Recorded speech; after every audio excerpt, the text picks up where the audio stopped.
March Madness became April Madness this past Saturday with two games that came down to the wire during the Final Four. The Gonzaga Bulldogs and the North Carolina Tar Heels will put a wrap on the 2016-17 college basketball season with Monday night's national championship game at the University of Phoenix Stadium in Glendale, Arizona. The game tips off at 9:20 Eastern Time. Incredibly, this is only the 8th time that two number one seeds have played in the national championship game. North Carolina is favored by 1.5 points with a total at 153.5. Skeptics will point to Gonzaga's run to the national championship game and criticize the fact that the Bulldogs only played the highest possible seed in 2 of their 4 games after the first round. Mark Few's team has answered the bell each and every time and finds itself playing for a national title for the first time in program history. The Bulldogs are 37-1 this season and 23-10-2 against the spread. North Carolina is hoping to avenge last year's second loss to Villanova for their 33rd win of the season. The Tar Heels are 32-7 with a 19-17-2 record against the number. UNC is vying for its 6th NCAA tournament title, with the most recent one coming back in 2009. The Gonzaga Bulldogs may have benefited from a couple of upsets en route to the national championship game, but everybody seems to be a live dog in some respects during March Madness. Sure, the Bulldogs played the number 11 Xavier Musketeers in the Elite 8 and the number 7 South Carolina Gamecocks in the Final Four, instead of playing the number 2 Arizona Wildcats and the number 1 Villanova Wildcats in those respective rounds. But the Bulldogs can only play the teams that advance. Say what you want about the schedule, but Gonzaga has only lost 1 of its 38 games to this point, and it deserves to be in this spot. Mark Few talked about his team's tenacity and toughness throughout the tournament, and they've done a great job in late-game situations, even though it's hard to say that the team was battle-tested entering the field of 68. Star players show up in the big moments, and Gonzagas have done just that to this point in the NCAA tournament. Nigel Williams-Goss is the one that has stepped up the most. The junior struggled in the first 3 games of the tournament, but he's had 23 points in each of the last 2 games, and was 9 of 16 from the field against South Carolina with 6 assists against just 3 turnovers. Williams-Goss is battling a sprained ankle that he rolled in the win over South Carolina, so we'll have to see what state he's in for Monday's game. Przemek Karnowski left the game for a while after getting inadvertently poked in the eye. He had 13 points in just 25 minutes.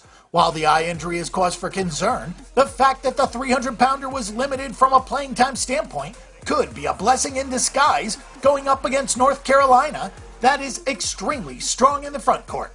Freshman forward Zach Collins needs to grow into his frame a little bit more, but the 7-footer had 6 blocks and 13 rebounds against South Carolina. We'll have to see if Few uses Zach more frequently in this game with so much strength on the inside for the Tar Heels. Zach Collins does have some issues playing defense without fouling, but he managed 23 minutes and had 14 points against the Gamecocks. The North Carolina Tar Heels needed a tremendous performance from Kennedy Meeks in order to advance, but that's the beauty of having a program like North Carolina's. There is a ton of talent and a lot of guys capable of playing the role of the hero. This time, it was Meeks, who had 25 points and 14 rebounds on 11 of 13 shooting. We knew that UNC's offensive rebounding prowess was going to come to the forefront in this tournament, and it most certainly has. The Tar Heels are in the national championship game for the 11th time and 6th time under head coach Roy Williams. With last year's devastating loss still very fresh in the mind of Williams and his players, it has to feel like things have lined up perfectly to avenge that brutal defeat and cut down the nets after having the ladder pulled out from under them last season. Like the Williams-Goss ankle problem for Gonzaga, the Tar Heels have been dealing with their own.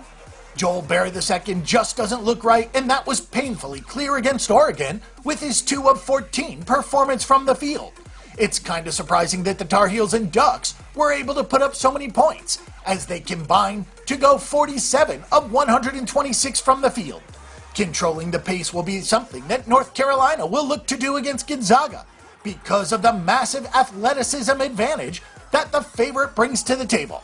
Kennedy Meeks' 25 points and 14 rebounds was one of the top Final Four performances in recent memory.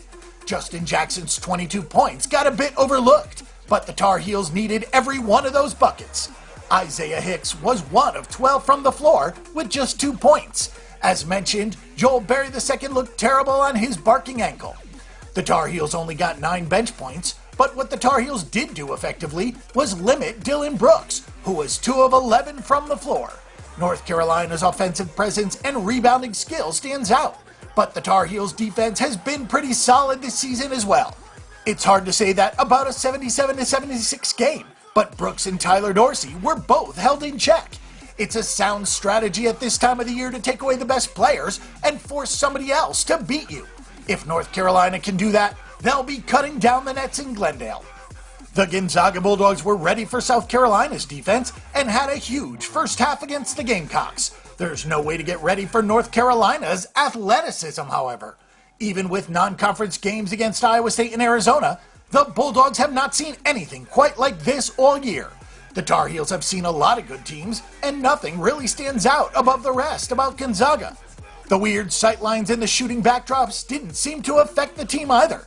Gonzaga needs to play a fairly low-scoring game to have success here, but that seems very unlikely because North Carolina should dictate the tempo and be able to use its team speed to get Gonzaga running up and down the floor. Expect the Tar Heels to be cutting down the nets on Monday night. Our pick and prediction is for North Carolina at -1.5 points.